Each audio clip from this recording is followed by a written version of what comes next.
Ito naman tayong bagong i-unbox ngayon, no? Galing kay Sir, no? Ito yung Mustang na model, no?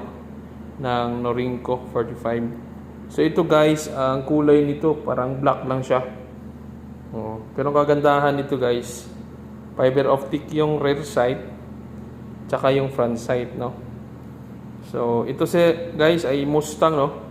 Itong klaseng gamit na ito ay mabilis lang sa market, no? Kasi magandang klase. Nakapakmay grip na siya. Naka-combat trigger, combat hammer. Then, yan guys, oh. Tatak kabayo.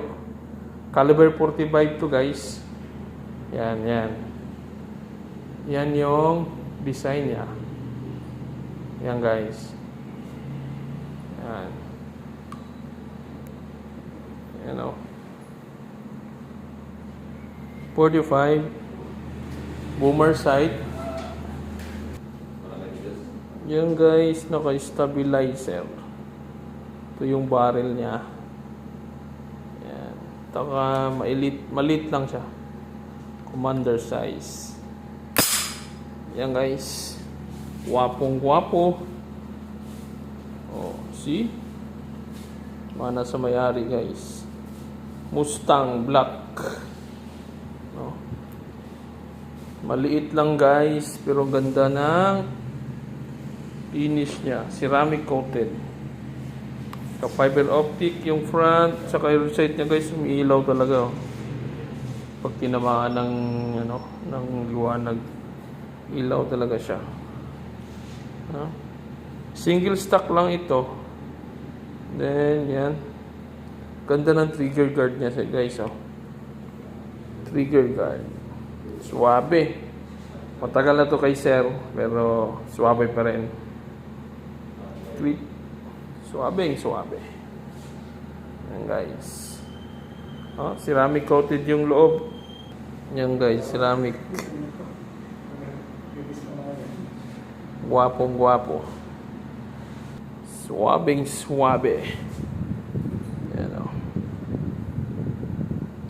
5 years na to sa kanya guys, pero parang hindi namamantsahan at nadudumihan. Diba? Mustang. Yan guys, oh, Mustang. Tapos yung sight niya 4.75 yung barrel length niya. Dami na namang mainggit dito sa vlog ko. Mag-PPM na naman yun sila kung may stock na. Guys, wala pa tong stock, no? Unbox ko lang yung gamit ni Sir para may content ako sa vlog ko. Okay? Boomer sight, yan guys, oh, adjustable to guys. Then front sight niya. Ayos na masyado guys. Suwabe. Left and right yung safety.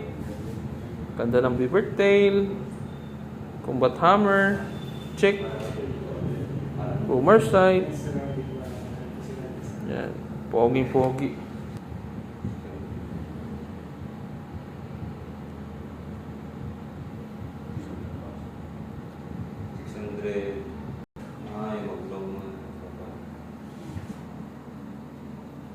Yan. Pogi 45 ACP. Guys, sasaulin natin sa may-ari. Thank you, Sir.